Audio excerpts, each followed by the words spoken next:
Watch your favorite ESPN Syracuse sports talk shows on QSportsTalk.com.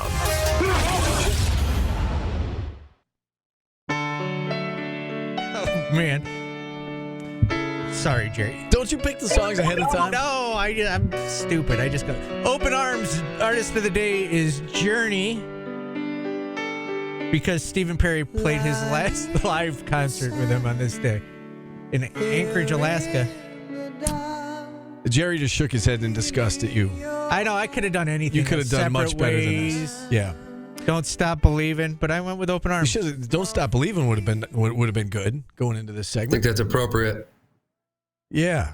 Gerry McNamara joining us now. If you happen to be watching us on QSportsTalk.com, you see Gerry, and another tough one. I feel like week after week we're asking you about these. You play so well and just couldn't quite, as you said last week. You got to get over the hump, and another one of these that Virginia made plays down the stretch and they end up getting the win. When you look back on that game Monday night, Gerry, what did it come down to in your mind? I think it's pretty simple in terms of what everyone else watched. We got a lot of quality looks in the second half. It was probably as efficient a game as we've ever played against them. We shot 64%, I think it was, in the first half. And we started the second half with multiple wide open looks. We missed a pair of free throws. But I think when you go and look at the entirety of the game, it really boiled down to us missing some key free throws and stretches. We missed 2 sets, I think 7 overall. Missed a ton of wide open good looks from quality players that we want to get good looks. The combination of missing the free throws we did, shooting 3 for 15 from the 3-point line on really good quality looks against these guys. You have to capitalize when you get those opportunities against a team like that, how good they are defensively. And we really executed. We did a great job. Kind of just boiled down to missing some shots. I mean, those are the games really, when you look back at it, you're pretty happy with, in terms of like, man, we executed the right way. We got the looks we were supposed to. We just didn't capitalize on the things that we did. You look at what Virginia did down the stretch of that game, and Paulie and I talked about it on Tuesday and some today, just about they're obviously comfortable in close games, right? They play so many close games given their style of play. They've got so many veterans led by Kihei Clark. It seems like he's been there for about 15 years, and he always hits a big shot. And he did again on Monday night off that offensive rebound, and there was the kick out, and he was able to set his feet. And he buried the a big three. They make big plays, don't they? And I guess when you guys are watching back the film with the players, can your younger guys learn from watching other teams execute in late game situations? Well, they've seen all these experiences. Kihei's been involved in so many games, including a national championship game, multiple runs, and he does. He's just seen it. He's seen it all, been there, done that. And a lot of our guys haven't been necessarily in those situations a ton, so you hope that they learn through them.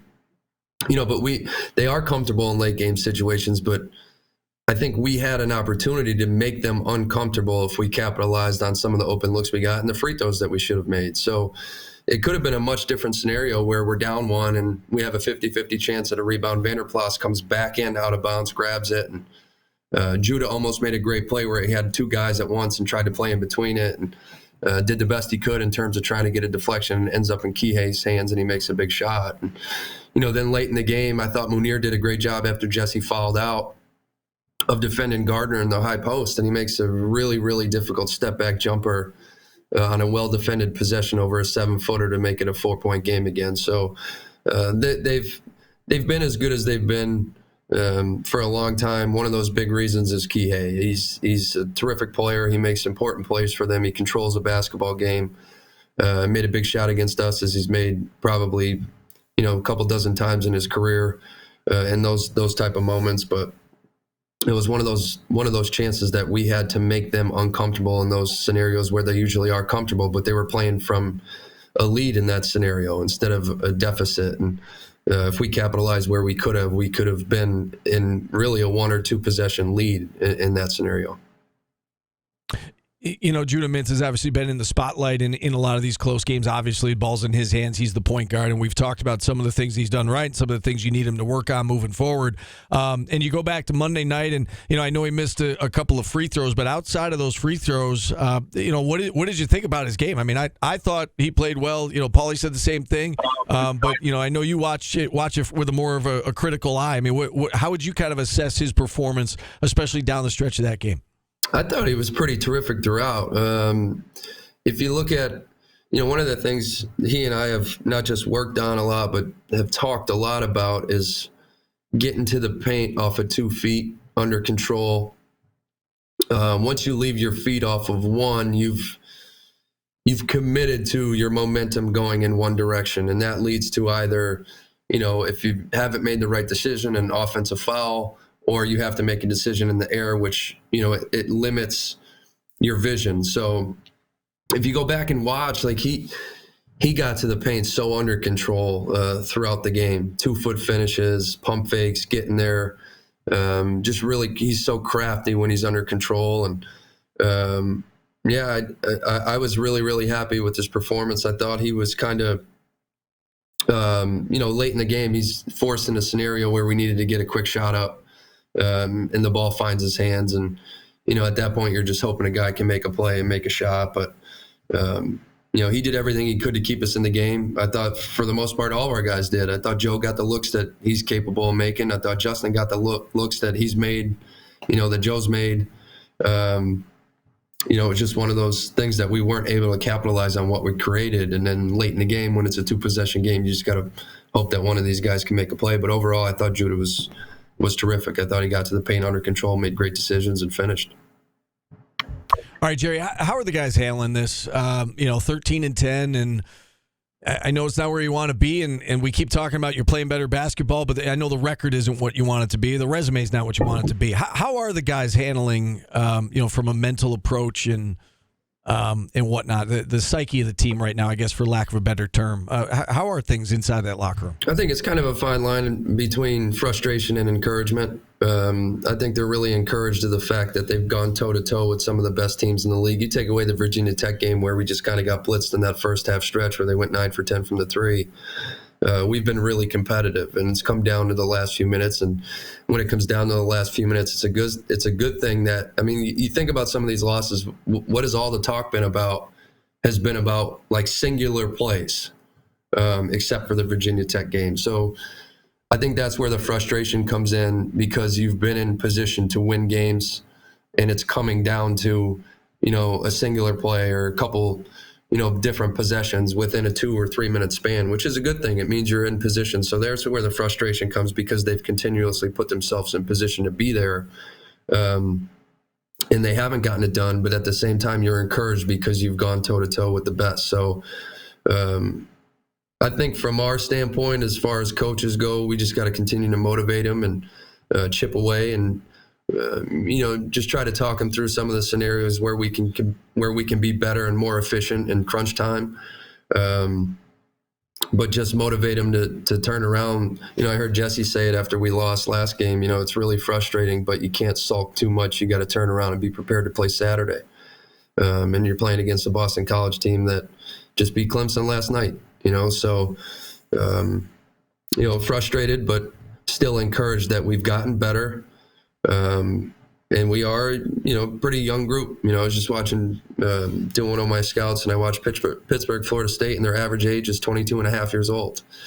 We're not in the same boat as that, but we have guys that are competitive, that want to win, that lay it on the line. And if you fight and play the way that they've done, you could be proud of that. But now it's about time, that frustration sets in, and these guys want to win. So, they're going to be encouraged to go out and try to do it the next game.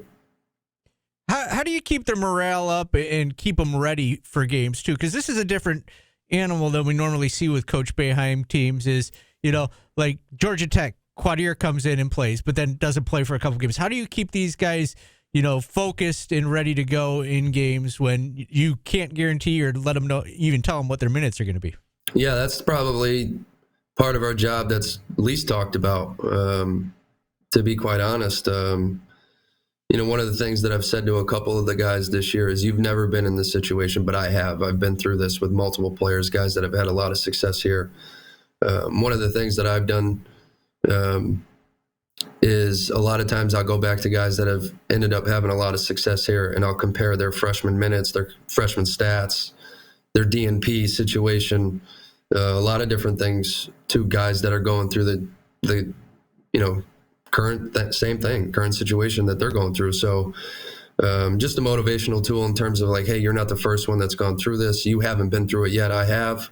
Let's keep working. The most important thing through all this is that you continue to progress and get better. Be your best version. Regardless if you're allowed to show it yet, make sure that you take every day serious, that you're getting better. So when you're put in the situation where you have an opportunity to showcase yourself, you're ready for it. That's the most important thing, and it's not easy. It's very, very difficult. It's frustrating for a lot of these kids. It's frustrating for me because sometimes they can get down on themselves, and then I want more effort. But it's a fine line because you're dealing with emotion, and you have to be sympathetic to that. So I don't lose sight of the fact that a lot of these guys, this is their dream, and they're not happy with how certain things are going. So you got to stay on them and let them know you're there for them and encourage them. And sometimes the visual pieces of seeing certain guys that have been through the same thing and how they overcame that is important because they need to hear those stories. So the main thing for us from an assistant coach standpoint is making sure that these guys are not just physically prepared, but mentally engaged in everything they do. All right, Gerry, last one for you as we look ahead now to Saturday. And you mentioned it, they just beat Clemson last night, this Boston College team. They've played some teams close. They lost to Duke by a point. They pushed North Carolina down to the wire at North Carolina. You've already seen them once. What stands out to you about this BC team? Not pretty, gritty. I think that's what he calls it. I think that's kind of their motto, which is just, a simple way of saying we're tough. And that's what they are.